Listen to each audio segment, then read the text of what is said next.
Because he chose to defend his female secretary without any hesitation, my boyfriend slapped me across the face.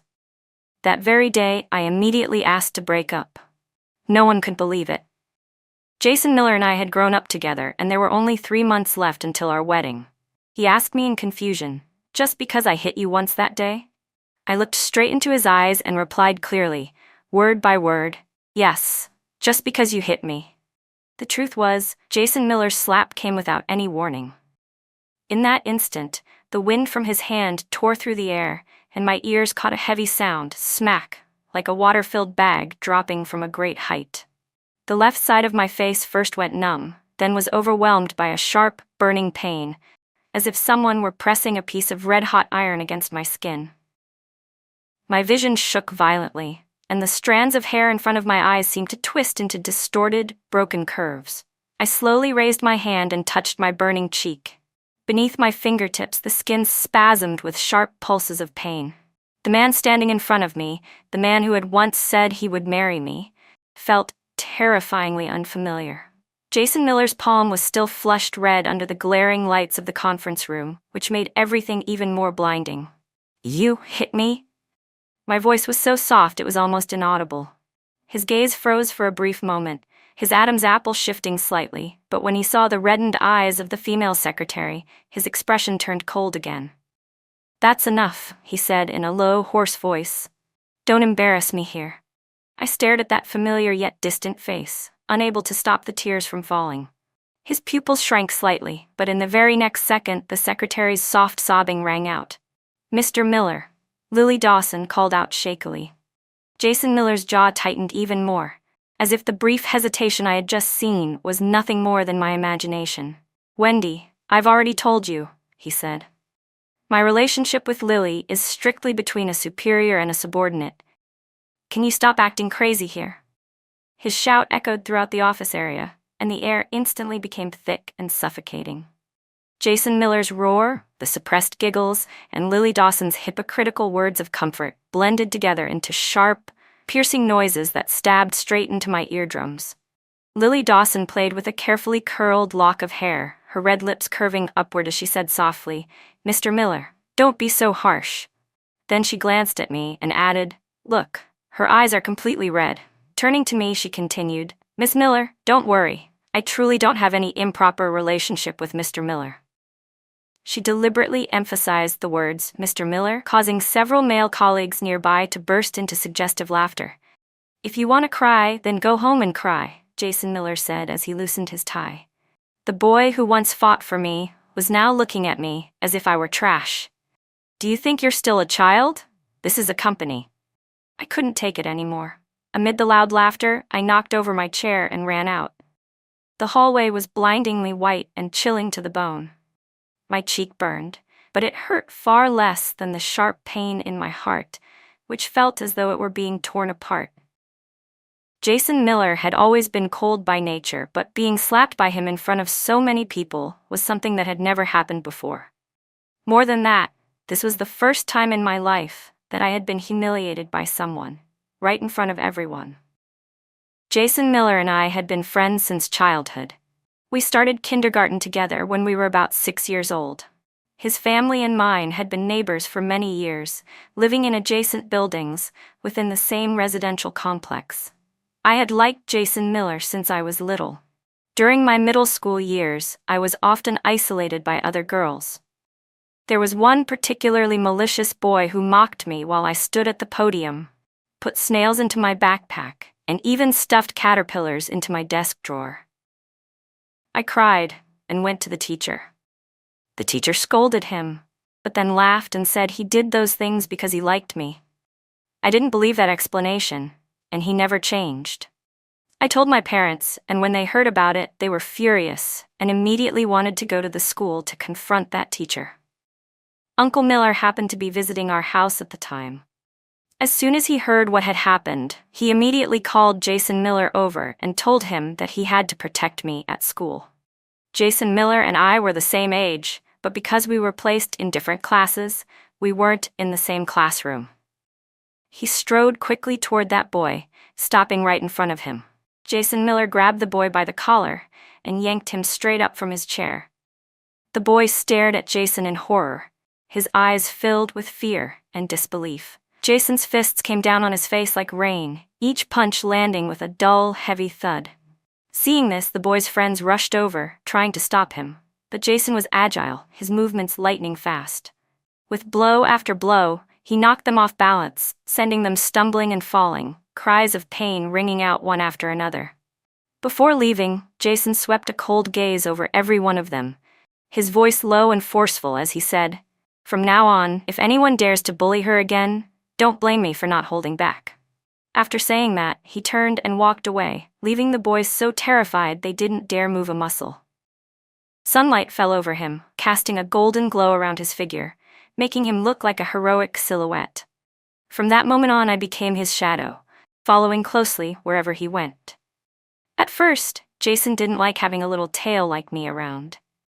He thought that walking with a girl who cried as easily as I did would damage his image as a tough guy. But I was like a stubborn vine, always clinging to him, calling him Jason, again and again.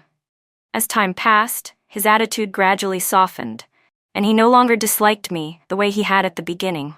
When we got to college, I started to notice that he looked at me for longer and longer stretches. Every time our eyes met, he would instinctively look away, and sometimes he seemed almost shocked, stammering as he spoke, his cheeks flushing before he hurriedly changed the subject. Uncle Miller once joked that we were childhood sweethearts and suggested that maybe we should just get married after graduation. Jason didn't say anything, he simply tightened his grip on my hand. I could feel the warmth of his palm, as well as a faint redness at the edge of his ear that was easy to miss. Still, my heart swelled with sweetness, and I boldly declared, "I want to marry you, Jason." Yet after we graduated from college, everything changed. In my first year at work, a new intern joined the company. Her name was Lily Dawson. On her very first day, she handed out a cup of coffee to everyone in the office and said with a smile, "Hello, everyone. I hope you'll all guide me and take care of me from now on." After that, her gaze swept around the office like flickering points of light until it finally stopped on me. Her eyes lingered for a moment, then she suddenly burst into crisp laughter. "Oh my God, someone save me," she said. "Where did this Barbie doll come from?" "So." Her tone carried a hint of teasing, yet sounded oddly sincere. "Pink from head to toe? Seriously? You're already at work and still dressing like this? Are you trying to sell your cuteness? That's kind of embarrassing." The moment she finished speaking, everyone in the office turned to look at me. My face flushed bright red, like the clouds at sunset. The sudden laughter seemed to freeze the air around me, and my colleagues' left gazes felt like stage lights shining straight at me, leaving me so ashamed and uncomfortable that I couldn't describe it. I liked pink. I liked cute things. And those pink items had always made me the center of attention. Back in elementary school, boys used to call me overly clingy and say I was weak, while some girls whispered behind my back that I was deliberately acting cute. But most people meant well, especially girls who liked sweet styles, and they would even praise me, saying I was unbelievably cute and that pink suited me perfectly. But this time was different. This was the first time I had ever been mocked so directly, so blatantly and publicly. In that moment, I felt dizzy, so embarrassed that I wanted nothing more than to crawl into the ground and disappear. "Haha, sorry," Lily said again. "I'm just pretty straightforward when I talk. Don't be mad, okay, little princess?" Lily Dawson blinked mischievously. All right, it's your first day at work. Talk a little less."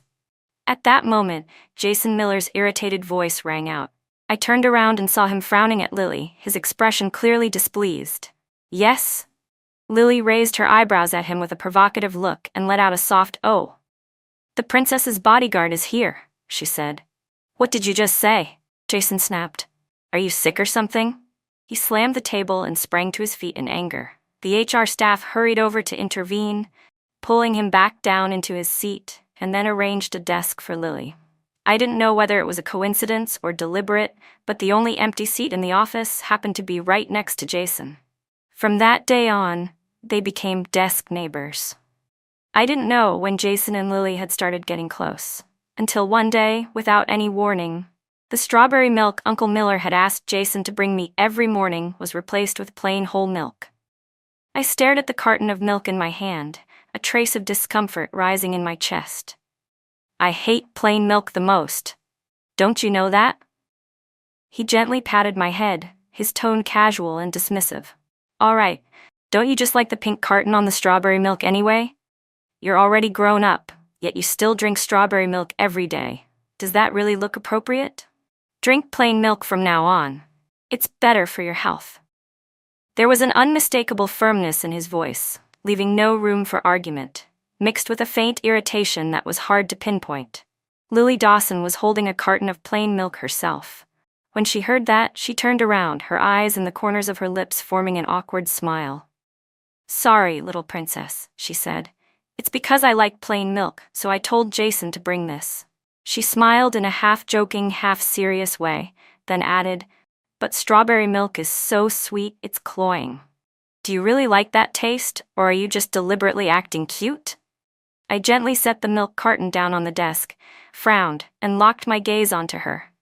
You really like giving people nicknames, don't you? She paused slightly, then her face showed a mix of surprise and helplessness. Haha, why are you being so serious? I was just joking a little, you're too sensitive. Am I sensitive, or are you feeling guilty? I knew the answer in my own heart. That's enough, Wendy, Jason said, stepping in to stop us, his expression looking as if he had a headache. Lily just speaks without thinking sometimes. Don't take it to heart. Anger surged up in my chest like flames leaping into my eyes, blurring my vision with heat. Suddenly, I swung my arm and shoved Jason away with all my strength, at the same time snapping at Lily. If you don't know how to speak properly, then don't speak at all. Jason was startled by my unexpected action. He immediately reached out and grabbed my waist, his voice tinged with worry. All right, I was wrong. Don't be mad anymore. Tomorrow I'll bring you strawberry milk, okay? Lily's face instantly darkened. Her gaze turned sharp as a blade, staring straight at me as if she wanted to pierce right through me. The next day, Lily seemed to pay me special attention. When I gently pulled out a pink tissue, her voice immediately rang through the space. Wow, even your tissues have to be pink. Do you think you're a Barbie doll? At lunch, I used a wet tissue to wipe the disposable chopsticks, while she exchanged meaningful looks with a few male colleagues nearby, as if silently sharing some private joke. The princess syndrome is acting up again, she said lightly, with a hint of mockery. When it came time for the once-a-year desk rotation, I hugged my computer monitor, feeling a little tired and planning to rest for a moment. Lily's voice echoed across the entire company. Oh my God, the princess can't even carry things anymore. Hurry and call a few knights to help the princess. Her tone was deliberately exaggerated, drawing the attention of many colleagues around us. At times like that, the male co-workers who were close to her would chime in, and bursts of laughter followed one after another. It was as if she genuinely found all of this amusing. At first, Jason Miller still felt uncomfortable and would speak up to stop her. But Lily Dawson always waved it off with a giggle, saying it was just a little joke. Wendy usually looks so serious, she would add. I'm just helping her blend in better with everyone. Hearing that, Jason nodded slightly, as if considering something. Wendy is a bit introverted, he said. Are girls these days all like that? Lily lightly punched his shoulder, her voice carrying a hint of intimacy. Hey, not me, she said. Don't lump me in with other girls. Jason only smiled and said nothing more. Inside, I felt a bitter ache.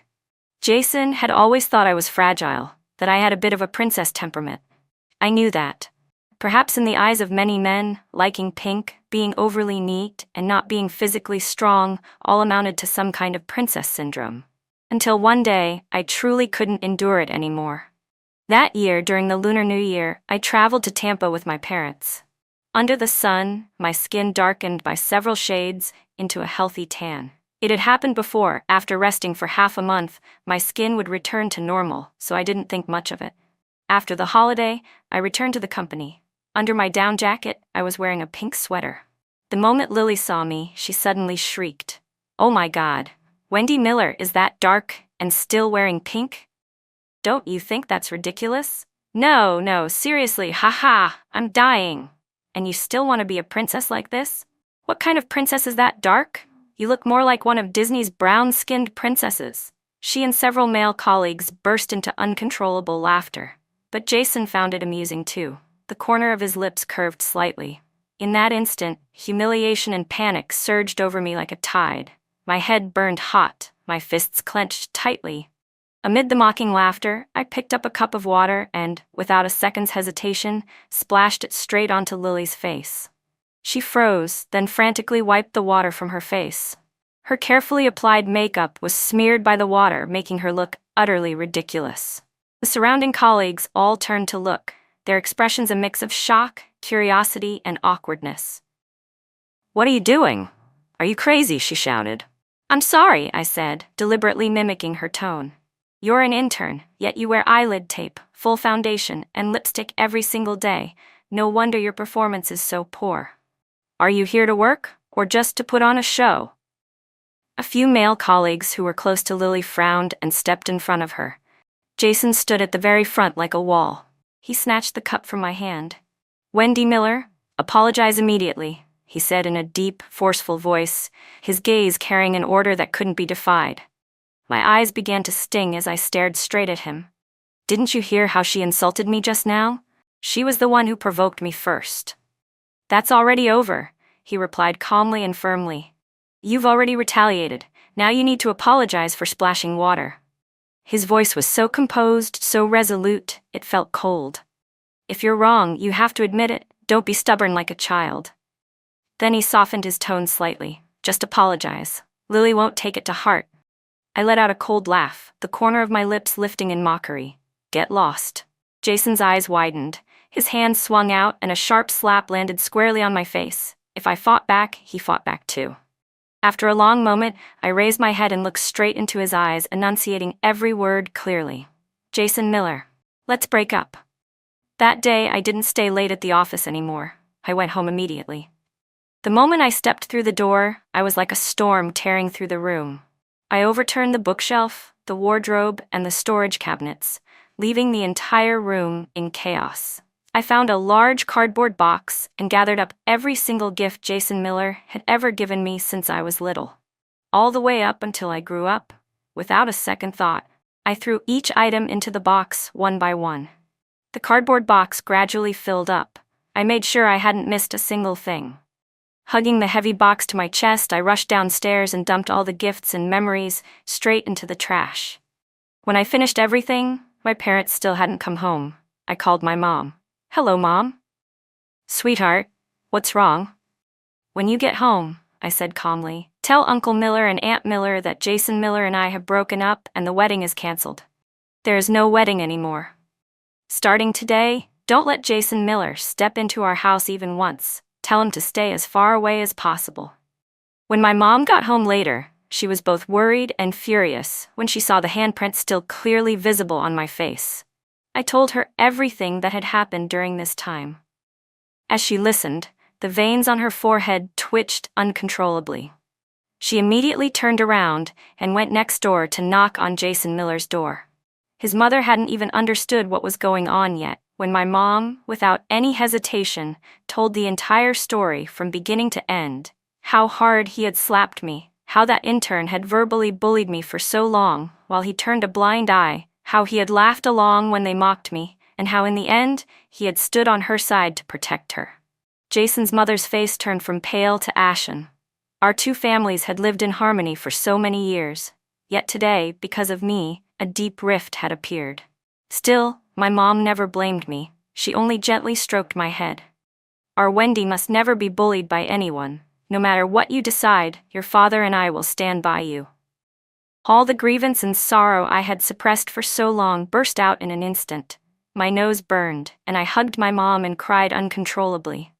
That evening, when Jason Miller returned home, he must have seen the things I had thrown into the trash. He angrily knocked on my door. "Wendy Miller, come out, we need to talk." I opened the door immediately. Standing there was Jason Miller, his face icy cold. "Why did you throw away everything I gave you? What does it have to do with you?" I looked at him coldly.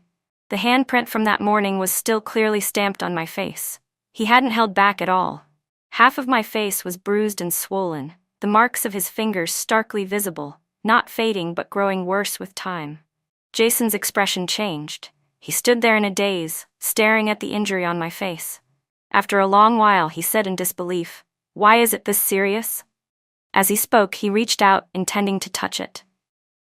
I took a step back, my face expressionless. I was rarely injured. In the past, even the smallest scratch would make my eyes well up as I ran to him, telling him about it and demanding comfort. In truth, I wasn't afraid of pain. My nerves were just a bit dull, and sometimes I wouldn't even notice a scrape until days later. I did all that only to act spoiled in front of the person I liked. On the contrary, Jason Miller was always the one saying I was weak, yet in reality he enjoyed the feeling of being relied on by me. But now I no longer did that. Jason had never seen me this cold before. For a moment, he couldn't believe it. "I didn't mean it, Wendy," he said. "It's just that what you said was too harsh, and I lost my temper for a moment." I cut him off. "Since you're here, let's be clear. From today on, we are strangers. From now on, you call me by my full name. If we meet at the company, don't talk to me.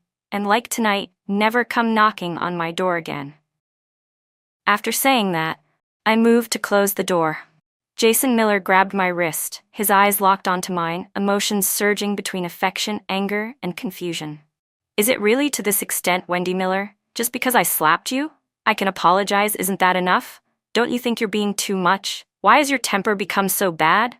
Have you thought about what things will be like after we get married? I can't always give in to you." I let out a laugh.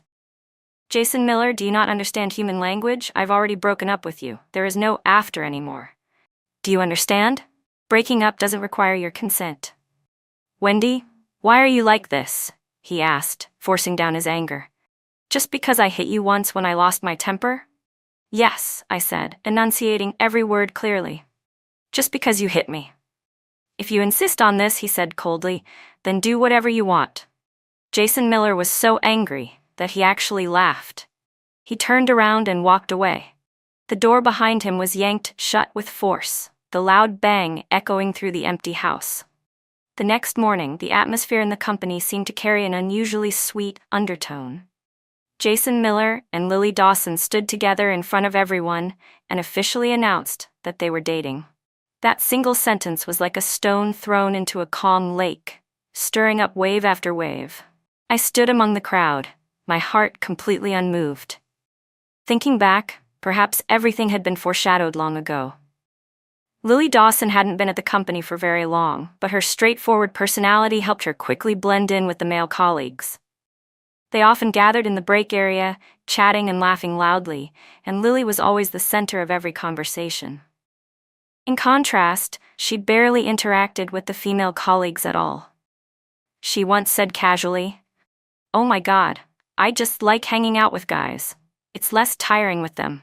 You don't get talked about behind your back like you do with girls, they're always comparing things." She added impatiently, "I really can't stand it. And these days, girls are all like fragile fairies who need to be coaxed and pampered. Say one wrong thing, and they hold a grudge forever.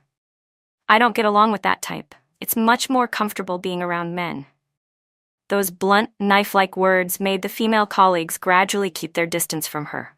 Lily seemed to realize that too. She turned to the male coworkers, shrugged, and laughed at herself. "I guess I shouldn't have said girls are petty. In just an hour, I've offended everyone. I'll probably get isolated by all the girls again." Then she waved it off. Whatever. Just like that, an indistinct distance formed between her and us. It was clear that she was the one keeping her distance, calling us weak and narrow-minded. Yet when no one wanted to get close to her, she blamed us for forming cliques to isolate her. The way she handled things made everyone extremely uncomfortable. That evening, I couldn't hold it in anymore and told my parents all my frustrations. "Sweetheart, Mom understands how you feel," my mother said gently. "When I was young, I ran into people like that too. If you meet that kind of person, just stay away. Don't let them affect your life." Jason Miller happened to come over while we were talking. As soon as he heard this, his expression darkened. He had never liked people speaking ill of others behind their backs, so it was obvious he was displeased with what we had just said. "Auntie, Wendy," he said, "talking about someone behind their back like this isn't very appropriate." My parents and I exchanged glances. The atmosphere instantly became awkward, and the entire room fell into silence. It was only later that I gradually realized that at some point, without my noticing, a special kind of friendship had formed between Jason Miller and Lily Dawson. Lily was good at making PowerPoint presentations and sat right next to him, often taking the initiative to help him revise and polish his slides. That had originally been my responsibility, but after she appeared, it was suddenly handed over to her. She also liked playing video games and was very close with the male colleagues, including several of Jason's close friends, which made their relationship even tighter. Jason's perception of her changed as well. In his eyes, Lily was no longer the intern who had mocked others for no reason on her first day, but a warm, energetic girl who spoke bluntly and had an easygoing personality. Jason Miller, who had always kept his distance from women, instead easily accepted her presence. In meeting rooms, they would whisper to each other, their relaxed laughter echoing through the space. She sat in the passenger seat as he drove, Lily laughing brightly, joining his group of friends for noisy dinners. At first, I couldn't help feeling a sense of loss, but I still comforted myself. They were just ordinary friends. I had once trusted that belief to the point of blindness. I was foolishly clinging to the idea that Jason Miller was my boyfriend, but reality cruelly laid bare my delusions and stupidity. Lily Dawson sat on Jason Miller's lap, smiling brightly with open provocation. "Jason and I are in a proper relationship," she said. "We're not like some people who shamelessly cling to their childhood sweetheart, tagging along just because of that history, accepting free gifts." Then she sneered again. "Oh right, I know girls like you love talking behind people's backs, but I really hope certain someone doesn't run to HR to tattle that we're dating at work. That would be so undignified." Jason Miller didn't refute a single word. Some people in the company congratulated them, while others secretly watched my expression. Everyone knew that I liked Jason Miller. In the entire company, I had only ever been close to him, and he, too, had only ever had me by his side. Some colleagues looked at me with concern, but I didn't raise my head.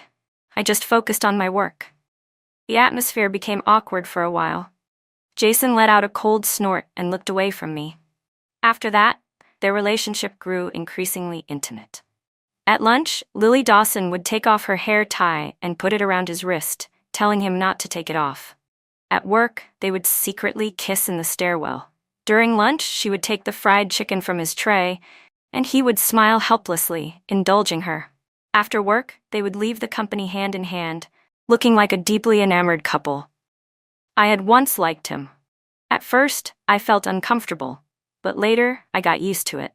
I thought the two of us would no longer have anything to do with each other.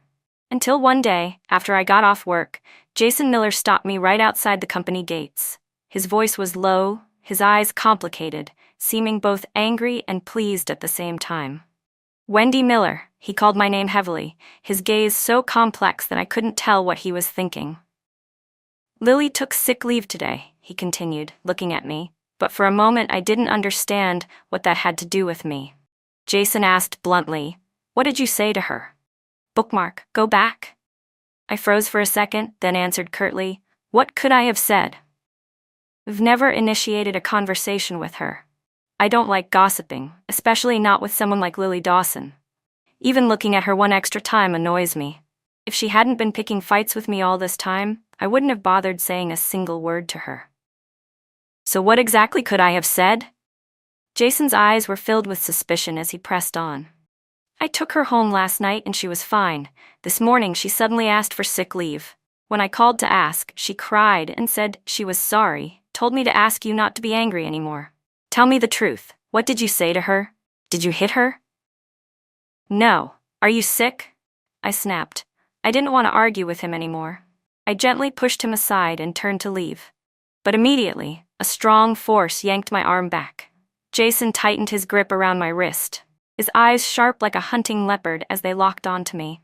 "Wendy," he said, "I know you're unhappy about us being together, but there's no need to do this. Have you forgotten? You were the one who asked to break up and cancel the wedding. Now even if you're jealous," he stopped mid-sentence, then lowered his voice. "As long as you apologize, we can pretend everything that happened before never did.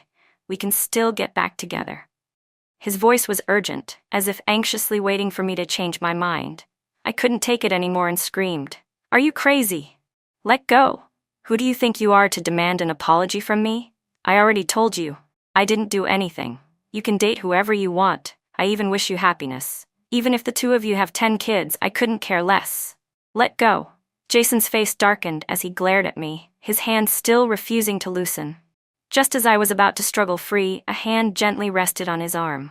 "Treating a woman like this," a voice said calmly, "doesn't seem very appropriate." I followed the voice and saw a man in a suit about our age. "Ethan Y," I blurted out his name. Ethan Y was my senior from college. We had once competed together in debate tournaments, but we weren't particularly close and rarely talked. I remembered his face clearly. It was far too distinctive to forget. Why was he here? A trace of doubt rose in my heart, and my gaze drifted toward him unconsciously. Ethan Y seemed to sense my suspicion. When our eyes met, a mischievous glint flashed through his, and he gave me a subtle wink. The next second, his hand tightened. Jason Miller's face darkened immediately. Realizing my chance, I took advantage of Jason's momentary distraction, struggled free with all my strength, and ran straight ahead without looking back or hesitating. On the morning of the team-building event, I felt a bit unwell physically, but I didn't think much of it. Under the guidance of the HR department, my colleagues and I began the hiking activity. As the pace picked up, my vision gradually blurred, and my limbs grew weak and limp. Only then did I realize the signs of low blood sugar, but it seemed too late. My steps faltered, and my body collapsed onto the cold ground. Around me, panicked shouts from my coworkers rang out, followed by hurried footsteps rushing over. A steady arm wrapped around me and helped me up. I looked up. It was Jason Miller. His voice carried reproach. "You're having low blood sugar again, aren't you? Did you skip meals again? With your condition, you still went hiking. Can you take better care of yourself? Does it hurt from the fall? I'll take you to the hospital." He kept talking beside my ear. I was already irritated from the fall, and the added attention from my colleagues made me even more annoyed. I tried to pull my hand out of his grip. "Don't touch me. I can walk on my own." He snapped softly. "Is this the time to be sulking with me? Can you think about your health for once? I'll just take you to the hospital and leave right after. Is that okay now?" I let out a cold laugh. "What are you saying? Is low blood sugar some serious illness? I just need to rest for a bit. Am I dying or something that I have to go to the hospital immediately?" Jason clenched his teeth.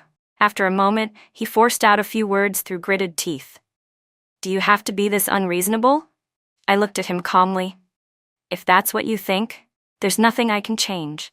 He flung his arm, shoved me aside, turned around, and walked off without looking back, leaving me standing there alone in the strong wind.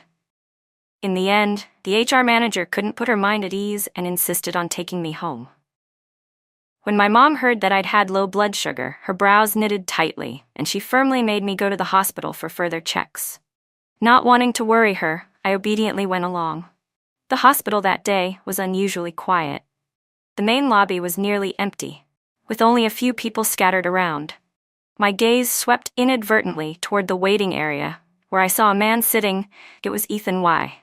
When his eyes met mine, a spark lit up in them, and he broke into a bright smile. "Hey, Junior," he greeted me cheerfully. "We meet again." His voice carried a hint of pleasant surprise. "What a coincidence. You're here at the hospital too." I merely nodded politely. As we talked, I noticed his knee was wrapped in thick gauze. Blood had already seeped through, staining the white fabric a glaring red.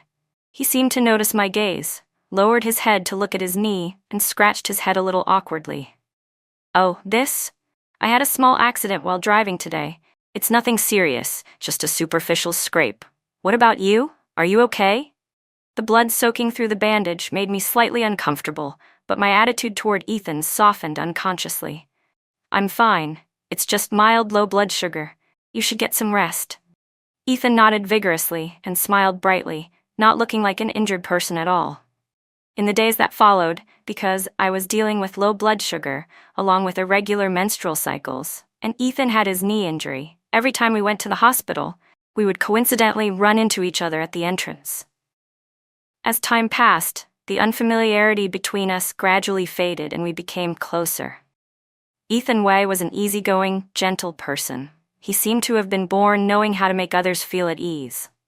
His thoughtful, measured concern always made me feel comfortable around him.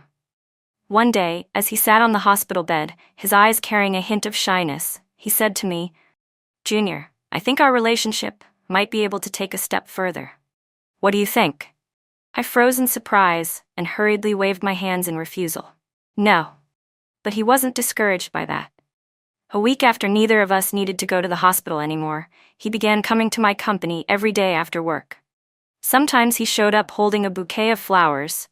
Other times he brought along my favorite desserts. As soon as he arrived, he would stick by my desk, talking non-stop and joking around. The girls sitting nearby would always cheerfully give up their seats for him. And just like that, with Ethan Y appearing so frequently, rumors that we were dating began spreading throughout the company. Even though I kept denying it, my coworkers still looked at me with knowing expressions, as if to say that it didn't matter whether I admitted it or not. Everyone already knew. Even my boss couldn't help leaning over to whisper, "Wendy, I have to ask, does Ethan Y really have an 8-pack?" I froze. The question caught me completely off guard. How would I know something like that? Still, I answered honestly, "I don't know." "Oh, come on. Why are you keeping secrets from me?" she laughed. "We're just asking. I heard he was on the men's soccer team back in college. When he played, didn't he ever lift his shirt to wipe sweat? No girl ever caught a glimpse of his body? He's like the textbook definition of a perfect guy, you know." A female colleague who had been my classmate in college and now worked at the same company chimed in, poking my shoulder excitedly. "I heard you're dating him, right? You were in the same class. He said he has 6-pack abs. You're his only girlfriend. You must have seen them. Come on, share a little. Are they nice? What do they feel like?" I suddenly sank into my memories. Had he never lifted his shirt? That didn't seem right.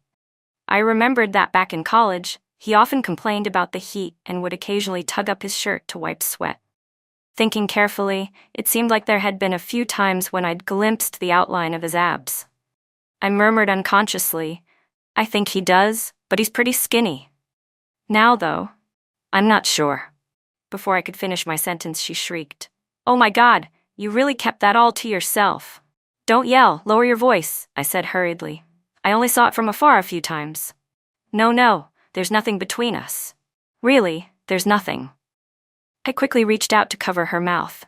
At the same time, we both turned toward the source of a sudden noise. All we saw was the cup in Jason Miller's hand falling to the floor, shattering into pieces of glass. His face had gone pale, as if it took him a long moment to regain his senses. Then he slowly bent down to pick up the shards. Just as he crouched, Lily Dawson suddenly cried out, "Jason, your hand!" Only then did I notice that a shard of glass had cut Jason's finger. Fresh blood dripped steadily from the tip of his finger. He stared blankly at the wound, as if lost in thought. "Jason, I have tissues. Come here. I'll bandage it for you," Lily said anxiously, reaching out to pull him toward her. But Jason shoved her away hard. Under everyone's stunned gazes, he took heavy steps toward me. The wound was deep, blood flowing non-stop and leaving a red trail across the floor. When he finally stopped in front of me, he stared straight at me, his voice low and hoarse. "I'm hurt, Wendy. Can you give me an alcohol swab to disinfect it?" I looked at him in silence. I always carried disinfecting cotton swabs with me. Jason knew that better than anyone. It was because of him. When we were kids, Jason often got into fights because of me. Back in elementary school, the boys liked to tease me by pulling my hair or flipping up my skirt. They even secretly stuffed strange, disgusting things into my backpack and desk drawer. At my desk, they would do it deliberately just to startle me. Every time that happened, Jason Miller would step forward without the slightest hesitation and confront them head-on, until no one dared bully me anymore. When we got to middle school, there was a boy who grew resentful after I rejected him. Together with his friends, he spread rumors, fabricating stories that I was promiscuous, that I accepted gifts from many boys and toyed with their feelings. Jason Miller went to each of them one by one and beat them up, beating them until no one dared whisper false rumors about me again. Until one time, That boy who had started the rumors brought several others with him and ambushed Jason Miller after school. They shoved him from the school corridor. The corridor was fitted with floor-to-ceiling glass panels. Jason wasn't on guard at all and crashed straight through the glass, shards exploding everywhere as he fell to the ground. Fortunately, it was only the first floor, so he wasn't critically injured, but both of his arms were slashed again and again by the sharp glass, leaving them covered in cuts. When I found him, his school uniform had already been soaked red with blood. Even though the pain made his facial muscles twitch, he clenched his teeth and gently comforted me, saying he was fine, that it didn't hurt at all.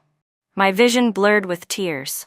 All I could do was helplessly stare at those deep wounds, watching the blood slowly seep out. From that day on, I always carried alcohol swabs and bandages in my bag, just in case. After that, no matter what happened, I handled everything on my own and never dared let Jason know, afraid that he would get hurt again because of me. Yet this habit has never changed, even to this day. Jason used to tease me for being overly sensitive, but the smile in his eyes was enough for me to know that he actually enjoyed that concern. But when Lily Dawson came to the company as an intern, she once happened to see an alcohol swab fall out of my bag. She immediately mocked me. Who carries these things around every single day? Or are you hoping someone gets hurt soon so you can have a chance to show off? Jason heard that and only gave a faint smile and nodded. I snapped out of my memories and looked straight at Jason Miller, my voice calm but resolute. I don't carry them anymore. Then I added, from now on I won't carry them either. Jason didn't look surprised. His face gradually turned pale. He let out a quiet, self-mocking laugh, his gaze dimming, like a star falling from the night sky. I understand. After work, Lily Dawson blocked my way home. Her voice was low and decisive, without a trace of her usual smile, filled only with cold seriousness. Let's talk. A wave of irritation surged up inside me. Why was it always with one person after another coming to find me? Was I some part of their relationship? They were in love, and I was just diligently working. The two sides had nothing to do with each other at all. Yet today she stopped me, and tomorrow he wanted to talk too. Lily's gaze was heavy, as if it were pressing down with 1,000 pounds. She stared at me for a long time before finally speaking. I really don't understand. What is it about you that makes him unable to forget you? I almost let out a cold laugh and replied indifferently. I don't understand what you mean. There's no need to beat around the bush. If you have something to say, just say it. Her expression darkened, anger clearly surfacing in her eyes. Wendy Miller, you're feeling pretty smug, aren't you? Jason may be with me now, but deep down he still likes you. As long as he sees you talking to another man, he can't sleep all night. For the past few days, he hasn't wanted to say a single word to me. I really don't get you. Just because he slapped you once in a moment of impulse, you immediately demanded a breakup? You just felt humiliated, didn't you, over nothing but your hollow pride? She went on, saying that I could just walk away from someone I had grown up with, that I was the textbook example of a selfish, petty person who always put herself at the center of everything. She spoke in one long, indignant stream, as if she were genuinely standing up for someone else. After listening quietly, I replied calmly, You don't need to test me. I will not go back to him. Lily Dawson's body stiffened slightly. I smiled faintly. Being asked by your boyfriend to probe the feelings of his ex must feel pretty uncomfortable, right? But don't worry. Once I say I've broken up, that person is as good as dead to me. I, Wendy Miller, say what I mean and mean what I say. Once I throw something away, I don't pick up trash again. Go back and tell Jason Miller, my words haven't changed. The breakup is real, and I have absolutely no regrets. Lily's expression turned extremely awkward, a mix of embarrassment at being exposed, resentment, and confusion crossing her face. I turned and walked away, but behind me, her voice came again, filled with unwillingness. Wendy Miller, was it really just because of a slap? Just because he hit you once? I turned back, my voice firm and unyielding. Yes. Just because he hit me. The words rang out like a final verdict, without the slightest hesitation. Night fell. City lights flickered outside the window. I was reading a novel when my phone suddenly rang, tearing through the quiet. An unfamiliar number flashed on the screen. I hesitated for a few seconds, then gently slid my finger to answer. Wendy? A low, familiar voice came from the other end. It was Jason Miller. He had changed his number. Aren't you done yet? I said coldly, a trace of irritation in my voice, my finger already hovering over the hang-up button. Wait, listen to me. He hurriedly cut me off. I fell silent. In the still space, only the sound of our breathing remained. I read that diary, he finally said. His voice was hoarse, as if trembling. My heart skipped a beat, my mind going blank for a brief moment before I quickly steadied myself. There was no doubt about the diary he meant. It was the one I had written. It was a gift he gave me when I was 10 years old. From then on, I formed the habit of writing down my feelings, continuing for many years. That diary held all the feelings I had for him, every detail of our days together, every time my heart had fluttered because of him. Didn't I throw that away already? I whispered softly. I picked it up that day, Jason said, his voice shaking as if he were struggling to restrain his emotions. I'm sorry, Wendy. I read your diary. I never realized it hurt you that deeply. I'm sorry for always ignoring your feelings. But really, from the day I hit you, I've regretted it. Wendy, I was wrong. I cut him off gently. When did you pick it up? The other end fell silent, as if the question had suddenly lodged in his throat. It's been a while, hasn't it? I gave a soft laugh, my voice carrying a faint, hard-to-detect mockery. Then why wait until tonight to call and bring this up? Did you just happen to flip through that dust-covered diary today? His voice was thin, like smoke drifting in the wind, weak and powerless. I'm guessing it's because I've recently had someone pursuing me, I said calmly. You started to feel threatened, realized your position in my heart was actually being shaken. So after all these months, on a night like tonight, you suddenly felt the urge to humble yourself and open that diary again. Isn't that right? Wendy, that's not it, he said urgently, trying to explain. I didn't let him continue. Still gentle but firm and without hesitation, I said, Jason Miller, you should understand that belated apologies and confessions not only can't mend the cracks of the past, they only make the few remaining memories feel awkward and out of place. That diary doesn't mean anything anymore. It would be best if you threw it away. And one more thing, don't call me again, and don't come looking for me. We truly have nothing left to say. I didn't hesitate and hung up. The words he hadn't managed to say dissolved into the beeping tone, sinking silently into the night. There was only 1 week left until my final day at work. My co-workers prepared a warm farewell party for me. At first, I hadn't planned to invite Jason Miller and his group, but thinking about how they hadn't caused any trouble recently, I still sent an invitation out of basic courtesy. Ethan Y shamelessly insisted on coming as well to join the fun. That day, I dressed up elegantly for the occasion. Jason Miller arrived too, wearing a neatly tailored suit, with Lily Dawson beside him, her makeup carefully done. She clung closely to his arm, the two of them looking as though they had merged into one. Jason's face still carried its usual cold expression. I didn't go over to greet them, instead heading straight toward my other colleagues. The party unfolded amid lively laughter and conversation. It was bustling and cheerful, but also exhausting in its own way.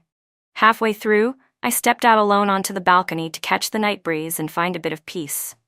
At that moment, familiar footsteps sounded behind me. Even though I didn't want to admit it, after so many years I recognized instantly who it was. He stood behind me, his voice hoarse. Can we talk, Wendy? I turned around and faced Jason Miller's tired eyes. Of course, I replied calmly and distantly, but I hope this will be the last time. His face turned pale, and he let out a self-mocking laugh. Do we really have to go this far? Wendy, no matter how much I beg now, you won't forgive me anymore. I quietly avoided his gaze. His voice carried through the wind, trembling with desperate pleading. I really don't understand. Don't you love me anymore? Why can't you give me one more chance? You know I love you. We were about to get married. How could you do this? At last he admitted that he regretted it, but only in a situation like this. Was it really just because I slapped you that one time? His voice dropped, filled with confusion. Just like the first time he asked, I nodded without hesitation. Yes, just because you hit me. And I heard it that day, I continued. Jason Miller, you didn't hit me because you lost control of your emotions. I heard everything. That slap was like a cold winter frost, chilling and biting. It didn't just land on my face, it struck my heart as well. A few days before that, I happened to see him driving Lily Dawson, turning into a street corner. An unnamed sense of unease welled up inside me. Unable to restrain myself, I followed them. He and a few close friends took her into a brightly lit hot pot restaurant. In the hazy steam, they sat around the table, laughing loudly. "You've known each other since childhood? Oh, so she's that childhood sweetheart?" someone joked. "Can you still love someone after growing up together? Doesn't it get too familiar and boring?" Of course he loves her. Don't you see how that girl takes care of Jason every day? But Jason doesn't seem all that into it. If you're planning to get married anyway, you should play around with a few people first, otherwise it's a waste. My heart felt like it was being stretched tight by a thin thread. Jason chuckled lightly, his tone casual. "I do like her, but I don't want to get married so early. There's nothing intense left between me and her anymore. We're more like family than lovers. It's honestly pretty boring." Everyone let out a chorus of surprised noises. "So what kind of girl do you like, Jason? I'll introduce you." "Cut it out, they're doing fine. Why are you stirring things up? Getting married too early is such a loss. You have to date around more before you know who suits you best." Jason laughed. "That's true. No need to rush into marriage. Why get married so early? Play around for a few more years first." "Hey, but what if she stops liking you?" "No way. A girl like Wendy Miller is the clingy type. She'll stick around no matter what." At that moment, Lily Dawson smiled faintly and said softly, "That's right. I understand girls like her very well. I don't like pink. Everything about her is pink. Her personality is weak, she likes to act spoiled, and she's very dependent. As long as you treat her a little nicely, Jason, she'll come clinging back, no matter how close I get to you." She even pretended not to notice and continued clinging to him. "I guess, even if she were humiliated in front of everyone, as long as you apologized, she'd happily forgive you right away." Seriously, is she really that stupid when it comes to love? "Hey Jason, why don't you try it? How about humiliating her? Slap her in front of everyone." Someone laughed. "She'd probably cry her eyes out." I held my breath. In the noisy hot pot restaurant, only Jason Miller's voice came through clearly. "That works." Standing in front of me now, he was trembling and flustered. "That's not it, Wendy. Let me explain. I only said those things because of my pride back then. I didn't mean them." "Stop denying it," I said softly. "The more you talk, the more pathetic you sound, Jason Miller." I looked at him calmly. "Haven't you always said that talking badly about others behind their backs is wrong? Then take a good look at yourself. How much better are you?" His face went deathly pale. I let out a quiet sigh. Strangely enough, back then I had been angry and heartbroken, but now my heart was as still as water, as if it were someone else's story. I knew he loved me, but I also knew he had wavered. There were moments when he thought Lily Dawson was pretty good too, when he liked her and wanted to show himself off in front of her. That was normal, Jason Miller. The feelings you had for me were rooted in familiarity and obligation. I had grown up pretty, loving you sincerely, making it hard for you to reject me. But in the end, we weren't compatible. You thought I was pretty, yet you still saw me as a fragile little lady, saw my love for pink as artificial, as the kind of girl who wasn't strong like boys. And so in the end, you were still drawn to someone like Lily Dawson. Even if it hadn't been her, it would have been someone else. A different, lively girl who stood out and was also pretty. But you shouldn't have used me as a stepping stone to prove yourself. I gave a cold laugh. "Jason Miller, how did you dare lay a hand on me? Do you know that no one has ever dared to hit me? Who do you think you are? What gives you the right to hit me?" His face turned ashen. I had laid bare the darkest, most selfish desires buried deep in his heart, and he knew he had nothing left to defend himself with. I stared straight at him. He stood motionless, tears silently sliding down his cheeks, glinting under the dim yellow lights. "I'm sorry, Wendy," he said, his voice trembling. "Don't you love me anymore?" "I never loved you," I replied decisively, without a hint of hesitation. "What did you say?" he asked hoarsely. Jason Miller's lips went white as he stared at me in shock. I met his gaze directly, my eyes steady and frank. "I did like you very much. I liked you from elementary school on. But that feeling never needed your response. It sprouted in a beautiful world that belonged only to me. As long as I had myself, that was enough. But not long ago, I let it go. Why? He asked, sounding dazed, like a sleepwalker. Because even now, every time I see you, my cheek still hurts. My voice was calm and cold, without the slightest ripple. The last trace of color finally drained from Jason Miller's face. At last, pain and unwillingness showed clearly in his eyes. His body trembled slightly, as if swept by a cold wind in the middle of the night. The air around me seemed to grow suffocating, so thick it was hard to breathe. Later on, Jason Miller and Lily Dawson broke up. I didn't know the exact reason. Not long after, Lily caused a major scandal at work and was fired from the company. Jason, on the other hand, seemed to go through a kind of rebirth. He gradually distanced himself from his old friends and poured all his attention back onto me. Every morning, he bought the breakfast I liked. At noon, he would make time to bring me my favorite dishes. After work, he followed quietly behind me, saying he wanted to walk me home. His concern now went far beyond what it had ever been before. Every time I asked him why he was doing all this, he would only shake his head. He quietly looked at me with eyes full of pain, and in the end, he said softly that he only wanted to make it up to me, to take good care of me. To be honest, his persistence truly became a burden to me, like something I could never drive away, no matter how much I tried to push it off or reason with it. Around that time, my parents retired. They wanted to return to our hometown and live off the land. After the whole family discussed it, we decided to sell the house here and move to Southport. I didn't tell anyone about this in advance. It wasn't until the weekend that I sent farewell messages to a few close friends. Jason Miller was the last person to find out, though I don't know how he learned about it. On the day we left, he chased after our car for a long, long time. Sitting in the passenger seat, I quietly looked into the rearview mirror and saw him running with all his strength, his hands stretched out as if trying to hold on to something. I saw tears streaming down his face, saw how pale he looked. "Don't go, please don't go. Wendy?" His voice was gradually carried away by the wind, fading into the swirling dust. As our car moved farther and farther away, the figure that had accompanied me for so many years grew smaller and smaller, until it became a faint black dot and finally disappeared from sight.